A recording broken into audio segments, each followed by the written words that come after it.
કેમ છો? મજામાં? સુવાક્યોની સુવિચારોની દુનિયામાં આપનું સ્વાગત છે. આજનો જે સુવિચાર છે તે મહાનતા ઉપર છે. આ સુવિચાર બ્રિટિશ સ્ટેટ્સમેન એટલે કે બ્રિટનના શાણા અને સમજદાર માણસ કે જેઓ બ્રિટનના પ્રાઇમ મિનિસ્ટર પ્રધાનમંત્રી રહી ચૂક્યા છે, કે જેઓ એક સૈનિક પણ રહી ચૂક્યા છે અને એક સારા લેખક પણ રહી ચૂક્યા છે, તેવા શ્રી વિન્સ્ટન ચર્ચિલ સાહેબે ખૂબ જ રીતે લખ્યો છે. તેઓ મહાનતા વિશે કહી રહ્યા છે. તેમણે સુવાક્યમાં લખ્યું છે કે મહાનતાનું જે મૂલ્ય છે તે જવાબદારી છે. મારા મિત્રો, વાત ખૂબ જ સરળ ને ખૂબ જ સીધી છે ને આપણને ઇન્ટરેસ્ટ પડે એવી છે. આમ તો આપણને બધા જ ખબર છે, આપણે જાણીએ પણ છીએ, સમજીએ પણ છીએ કે આ દુનિયામાં જે કોઈ મહાન વ્યક્તિ થઈ ચૂકી છે અને આજની તારીખમાં પણ જે વ્યક્તિઓનું નામ મહાન લોકોની યાદીમાં આવે છે, તે બધા ચોક્કસ જ કંઈક એવા કામ કર્યા છે કે જેનાથી તેઓ ત્યાં પહોંચ્યા છે. તે લોકોએ એવી જવાબદારીઓ ઉઠાવી છે, એવા કામો કર્યા છે, પોતાની જાતને પાછળ રાખીને પોતાના સમાજનું, પોતાના શહેરનું, પોતાના રાજ્યનું અને પોતાના દેશનું હંમેશા સારું અને સાચું કરવાનો પ્રયાસ કર્યો છે. પોતાનાથી બનતી બધી જ મહેનત કરી છે, બધા જ પ્રયાસો કર્યા છે. ત્યારે જઈને તેઓ આજે મહાન લોકોની યાદીમાં સામેલ થયા છે.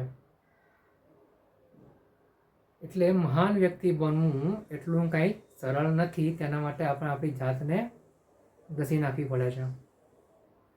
અને મારા મિત્રો, આપણે આજે દુનિયાના જે 100% છે એ 100%માંથી આપણે એવા 90% લોકોમાં આવીએ છીએ જે આપણે એક સાધારણ જીવન જીવીએ છીએ. ફક્ત આપણે આપણું અને આપણા પરિવારનું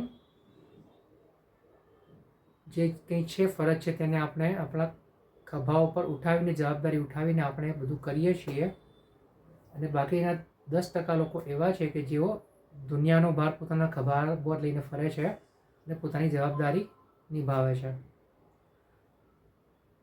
એટલે મારા મિત્રો, વાત એક જ છે કે આપણે પણ પેલા 10%માં જો આવું હોય તો આપણે આપણા સમયનો એટલો સરસ ઉપયોગ કરવો જોઈએ કે આપણે આપણા પરિવારની જે જવાબદારી ઉઠાવવાની છે તો ઉઠાવવાની જ છે, સાથે સાથે આપણે સમયનો એવો સદુપયોગ કરીએ કે આપણી આસપાસ રહેલા આપણા પરિવાર સિવાયના અન્ય લોકોને પણ આપણે કંઈક મદદરૂપ થઈ શકીએ. જો આપણે આપણો સમય, આપણી મહેનત એવા લોકો પાછળ ખર્ચીએ કે જે લોકોને ખરેખર દુનિયામાં કંઈ શીખવાની, કંઈ જાણવાની જરૂર છે, કંઈક મદદની જરૂર છે, અને આપણે જો તેમને મદદ કરી શકીએ તો આ પણ એક પ્રકારની જવાબદારી જ કહેવાય. અને જો આપણે આવી રીતે જવાબદારી નિભાવીને ધીરે ધીરે આગળ વધતા જઈશું તો એક સમય એવો આવશે કે આપણું નામ પણ મહાન લોકોની યાદીમાં સામેલ થઈ જશે. એ વખતે કદાચ આપણે હયાત હોઈએ પણ ખરા, ના પણ હોઈએ, પરંતુ આપણો એક હેતુ એવો હોવો જોઈએ કે આપણે હંમેશા જરૂરિયાતમંદ લોકોને મદદ થવાની તૈયારી બતાવવી જોઈએ, મદદરૂપ થવાની તૈયારી બતાવવી જોઈએ અને આપણા પરિવારનું અને બધાનું જીવન સુધારવાનો પ્રયાસ કરવો જોઈએ. આ જ રીતે આપણે મહાન વ્યક્તિ બની શકીએ છીએ. Thank you.